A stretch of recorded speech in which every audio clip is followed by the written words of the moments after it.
Hi guys, today's video is going to be on the McFarlane DC 7-inch scale Batman Begins Batman action figure.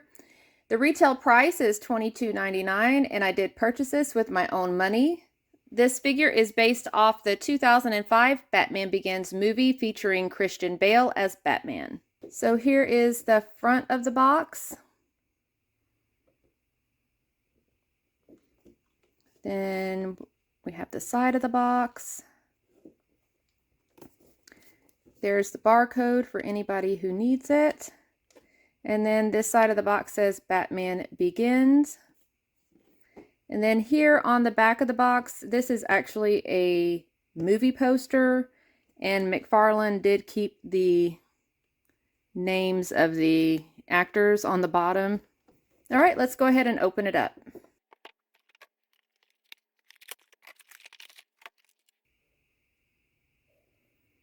That's what it looks like close up in the plastic. Then this is the cardboard insert.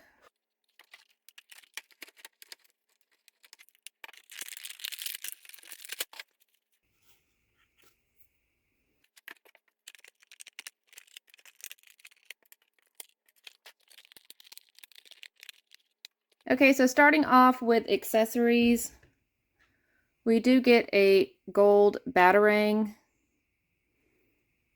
and this is painted gold. This is also the same batarang that comes in the Dark Knight trilogy release, so this has been released before. This grapnel gun also is a re-release from the Dark Knight trilogy Batman. This is also painted gold. We do have one alternate hand with 3 smaller batarangs in it, holding them, and those are painted as well. Actually, you can kind of see the black showing through on this one. And these are definitely much smaller than the one that he has that can fit in his holding hand. Then we have another alternate hand that has the smoke grenade in it. It's really hard to see because it is the same color of the hand. It's actually right there in the center. So it's molded into the hand as well. What I would like to have seen is at least a pair of fists with him, because he doesn't come with 2 fists or 2 holding hands or anything like that. His hands are kind of mismatched, and since he is a close combat fighter, it would be nice to have 2 actual fists to, you know, pose him with and display him with. And with the trigger hand, I'll discuss that in a minute. We only get 1 on him. Okay, moving on to the card. This is his character card. It's the same movie poster picture that's on the back of the box. That is his data file on the back. And then we get the basic black McFarlane stand. Okay, so moving on to the figure. This is not a completely movie accurate figure. It's still a decent figure though for the price.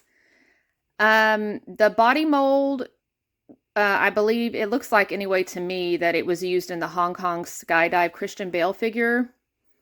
It just has new overlays, but the legs and knees and everything look the same. So does this Under Armour. This is the same.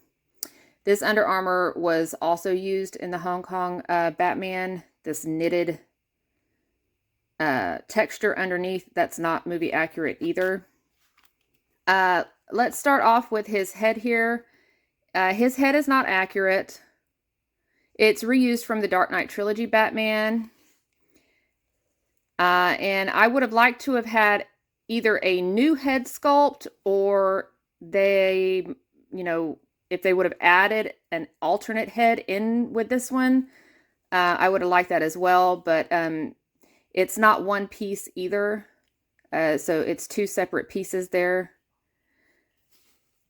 The texture on his gloves, let's see if I can get you a close up. That's not accurate either on, in the movie, his gloves are like really smooth. They don't have any texture at all. The Under Armour, like I said, it's supposed to be all one piece and smooth looking. You're not supposed to see any type of texture or knit pattern in between the armor pieces. Also, I don't remember the gauntlets and the boots being this shiny in the movie. I think they were a different finish than, you know, his bodysuit, but I think these are a bit too shiny, in my opinion. I just don't think they were this shiny. It's a bit too shiny to be movie accurate. With him, I feel like, I don't know, McFarlane was in a lose-lose situation due to collectors' personal preferences. I think McFarlane chose articulation over accuracy when he designed the neck and head on this figure. We know he can do the head and neck as one piece, and we've seen it before, and I will show you quickly here. We've seen it before on the Hush Batman, which I don't currently have with me, but I do have the JLA Batman, who does have the one piece head and neck. Also, the movie Flash Batman costume, his head and neck are one piece as well.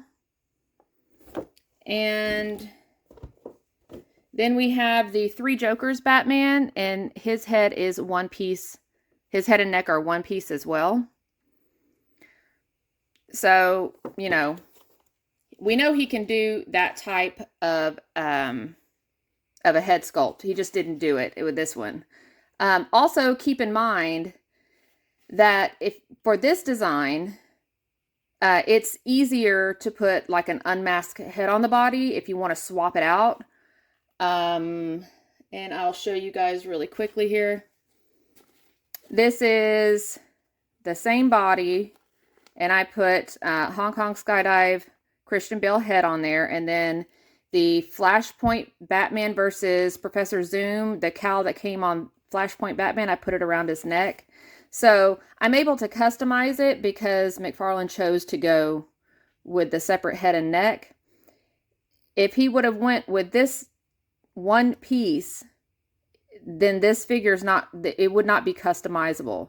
You would be stuck with this one piece. And you can see how it connects there too. So it wouldn't work. It wouldn't be customizable. So, you know, sometimes you have to choose between accuracy and playability. So I think that's why McFarlane chose to design him like this with this head and neck sculpt. His emblem is molded. His suit has really nice details. I'll show you guys.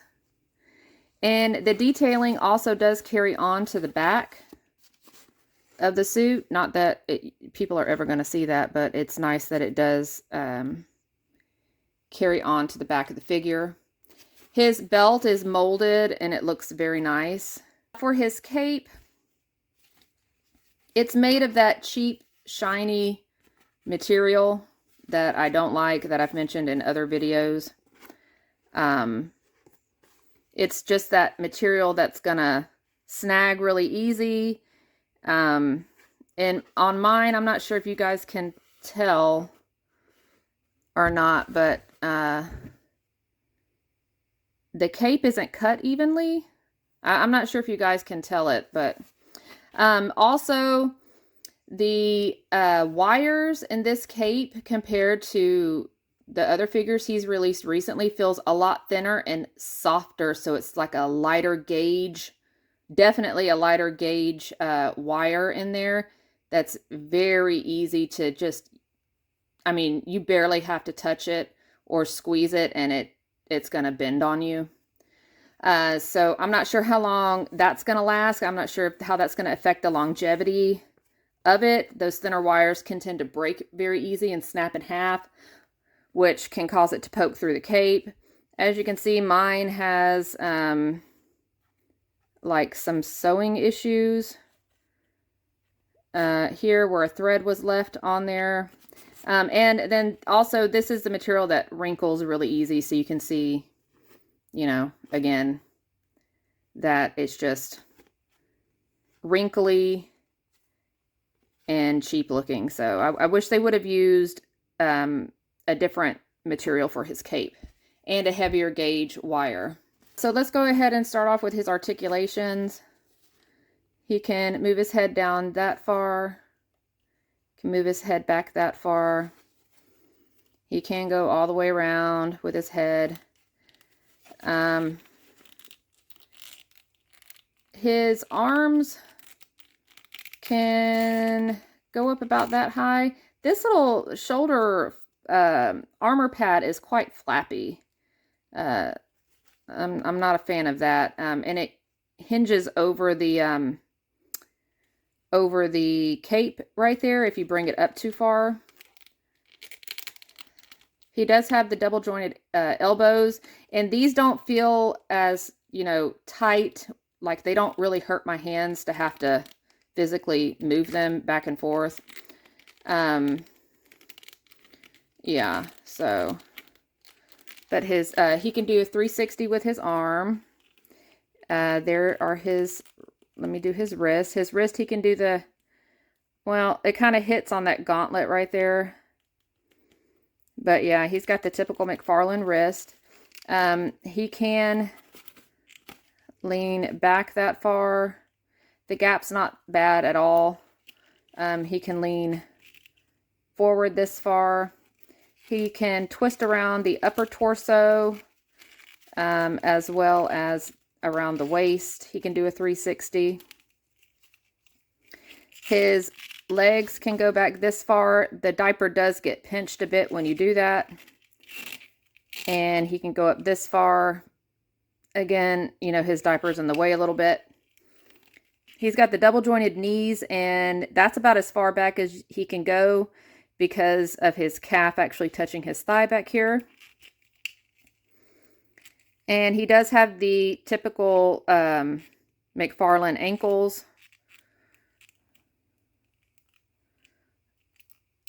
And he does have toe articulation. So overall, looking at this figure, you can tell it's supposed to be Christian Bale. And glancing at it in passing, you can tell that it's the Batman Begins suit, even with some of the inaccuracies. Again, I think it boils down to the collector's personal preference, if they think this is going to be a letdown, or if they think it's going to be good enough to pass as an acceptable movie Batman figure. I'm not expecting a masterpiece toy for 23 bucks, but we need to keep in mind that the Dark Knight Trilogy Batman Build-A-Figure Wave Batman was $24.99, and it had Bane's legs in it. So now we're paying $2 less. We don't have any Build-A-Figure parts, and the only upgrade is going to be his wired cape. That's going to wrap up today's video. What do you guys think about this figure? Are you a collector who looks for accuracy? Is it going to be a purchase or a pass for you?